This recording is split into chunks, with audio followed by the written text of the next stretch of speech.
हैं। तू तो गोइला कमाए विदेशवा हो, देवरा के बहारिया गईल।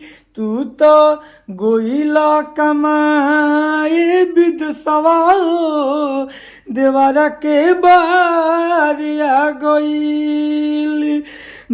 तो का हाल है सिंगर भाई लोग, ठीक है? ये जो गाना लिखे हैं ना, पति पत्नी के ऊपर गाना लिखे हैं, देवरा के बाहर आ गईल। न्यू ट्रैक नया अंदाज में दोस्तों, पति पत्नी के ऊपर हम गाना लिखे हैं। पति पत्नी एंड देवर का मैटर है। तो अगर आप सिंगर हैं तो पूरा वीडियो को फुल देखिए। हम गाना को स्टार्ट कर रहे हैं। ये जो गाना लिखे हैं ना, बिल्कुल हम फ्री में गाना लिखे हैं। आप सिंगर हैं तो इस गाने को गा सकते हैं, रिकॉर्डिंग करवा सकते हैं। बिल्कुल दोस्तों, हम ये गाना फ्री में लिखे हैं। तो चलिए अब गाना को स्टार्ट कर रहे हैं। लेकिन गाना को स्टार्ट करने से पहले आपसे हाथ जोड़ के रिक्वेस्ट है, चैनल पर नए हैं तो सब्सक्राइब कर दीजिए, लाइक कर दीजिए। मेरा नाम जान लीजिए, मेरा नाम है राइटर राजा सिंघानिया। तो चलिए अब अपना हम नाम भी बता दिए हैं। अब गाना को स्टार्ट करते हैं। स्क्रीन पर देखिए लक्ष्य गोयल।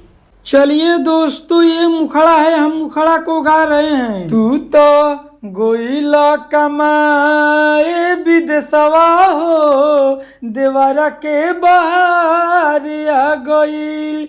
तू तो गोइला कमाए विदेशवा हो, देवरा के बहारिया गईल।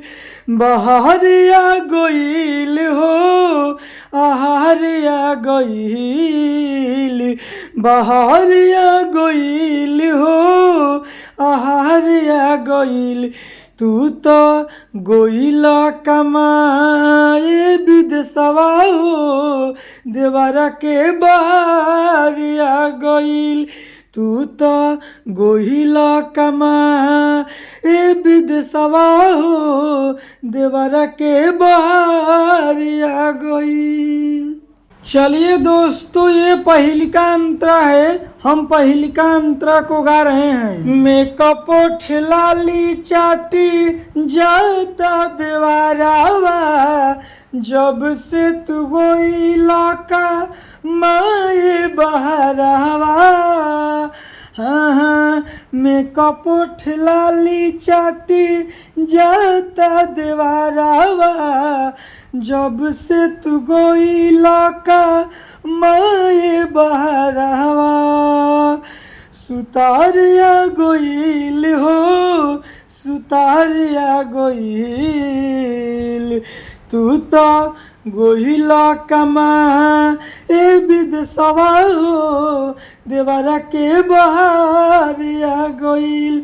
तू तो गोइला कमाए विदेशवा हो, देवरा के बहारिया गईल। चलिए दोस्तों, ये दूसरा का अंतरा है। हम दूसरा का अंतरा को गा रहे हैं। राजा सिंहनिया के खा राब बायदतिया, जहे तहे फेरे लागे छतिया पे हाथिया। हाँ, राजा सिंहनिया के खा राब बायदतिया, जहे तहे फेरे लागे छतिया पे हाथिया। भारिया गोइल हो, देही पे भारिया गोइल।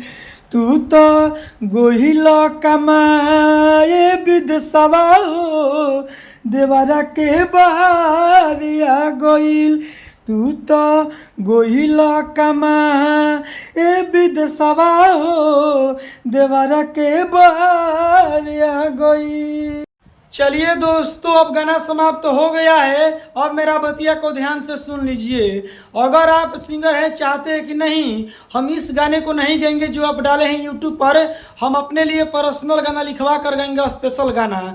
तो दोस्तों, अगर आप सिंगर हैं, चाहते हैं कि हम पर्सनल गाना लिखवाए, तो देखिए स्क्रीन पर मोबाइल नंबर है, कॉल करके हमसे बात करके आप हमसे पर्सनल गाना लिखवा सकते हैं। इनसे बढ़िया, इनसे बेस्ट।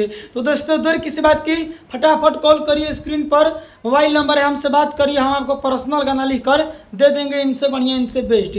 फटाफट कॉल करिए, चैनल पर नया सब्सक्राइब करिए, आप फेसबुक पर नया तो फॉलो कीजिए। Bye bye, love you.